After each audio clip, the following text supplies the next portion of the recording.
Hello guys! Hello Virgo! Welcome dito sa aking channel Virgo. Alamin natin ko ng messages, vibration, gabay, energy para sa lahat ng Virgo. The general reading, so pwede kang makaresonate.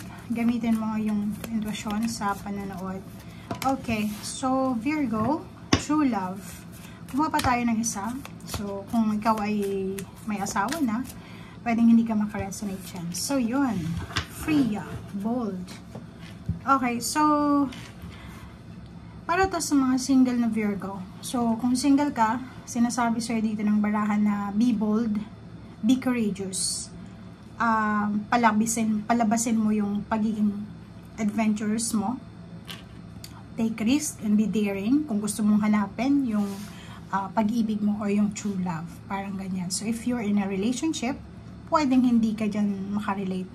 Or pwedeng in a relationship ka, masyado kang mahiyain, or hindi mo masyadong pinapakita kung ano yung emotion mo sa asawa or boyfriend, girlfriend. Dito sa barahan yan, sinasabi sa'yo na kailangan mo nang iparamdam, ipakita, ipadama kung ano yung totoong nararamdaman mo. Okay. Transformation, number 13, 4, and then 3, wow, solar plexus. So, ay kita natin dito, yung solar plexus kasi is the sun. So, siya yung pinaka masayang tarot card sa lahat ng tarot deck. So, sinasabi niyan sa'yo guys na may posibleng 133, okay? May posibleng magta-transform sa buhay mo or may magsisimula, may magbabago. So, if you're looking for changes or transformation sa buhay mo, eto na siya. Eto na yung parang rason or eto na yung right timing para sa pagbabago. So, etong transformation, 13-3, significant number siya. So, yan yung sign na kailangan nating yakapin yung positivity. Be positive kasi eto it's the moon. I'm sorry, it's the sun. Sun is the happy tarot. And transformation is a positive change. So, sinasabi dyan sa'yo na oras na para yakapin natin yung positivity, yakapin natin yung pagbabago. It's from your guardian angel.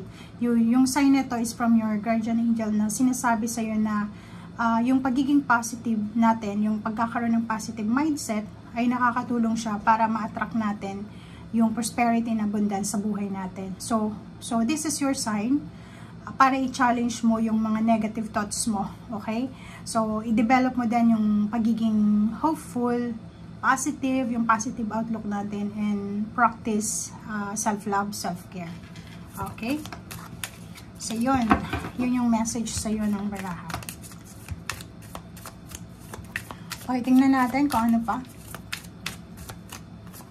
Okay, so 3 of Wands. Nakikita ko sa'yo dito na posibleng Virgo, may hinihintay ka siguro. It's either finish of contract, hinihintay mo kung kailan matapos yung kontrata, magsisimula yung kontrata, or pwedeng tao yan. So, may hinihintay kang completion. Okay? So, overall, parang ang nakikita natin dito na message is naghihintay ka kung kailan mo mahahawakan itong lump sum of money na to. Naghihintay ka kung kailan ka yayaman, or naghihintay ka kung kailan ka magiging financially stable and secured. Okay?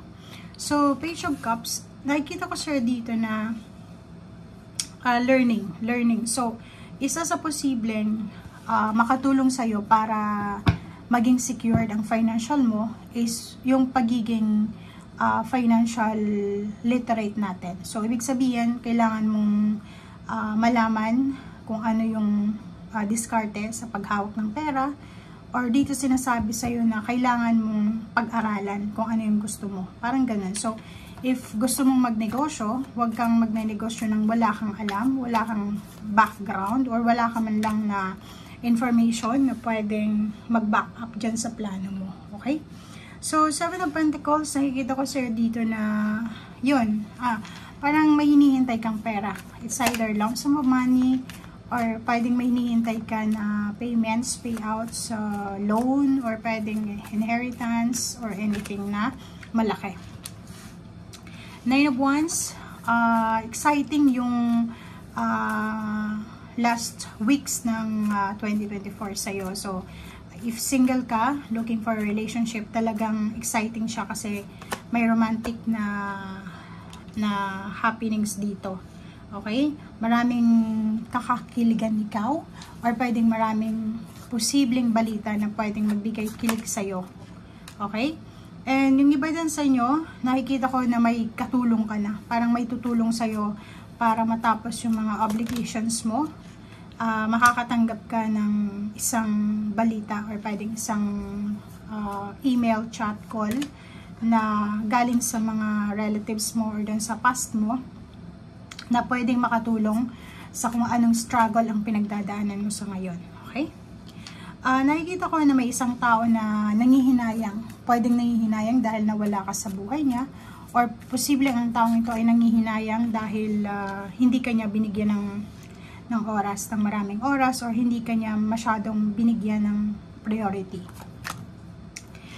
Two of Wands, marami kang choices na pagpipilian ngayon.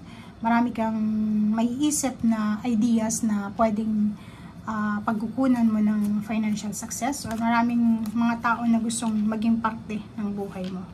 The Holy King and Six of Swords, meron ditong kailangan kang pag-isipan na travel. So, may plano kang mag-travel, may plano kang relocation, may plano kang transformation sa buhay mo. Sinasabi dyan sa'yo ng barahan na kailangan ng pag-isipang mabuti. Okay. Queen of Pentacles, and then Queen of Wands. So, nakikita natin dito na merong dalawang babae. It's either earth signs din siya, pwedeng ikaw, or pwedeng Queen of Wands, it's a fire sign na tao. So, pwedeng ikaw, anak, yung nanay mo is fire sign. Nakikita ko na meron kayong binabalak na travel or relocation, plano para sa future. So, pwedeng sa linggong ito is nagbabalak kayong para sa mga susunod na journey nyo sa buhay. Or pwedeng ang binabalak nyo is yung parating na Christmas party, or posibleng yung pagtitipon, or posibleng nagbabalak kayo kung ano yung discarte nyo sa relationship, or pwedeng nakikita natin na meron kayong inihahanda. So, parang this week ay sobrang busy ang lahat para sa kanilang plano sa future, plano sa susunod na araw, mapa-emotional man yan or financial.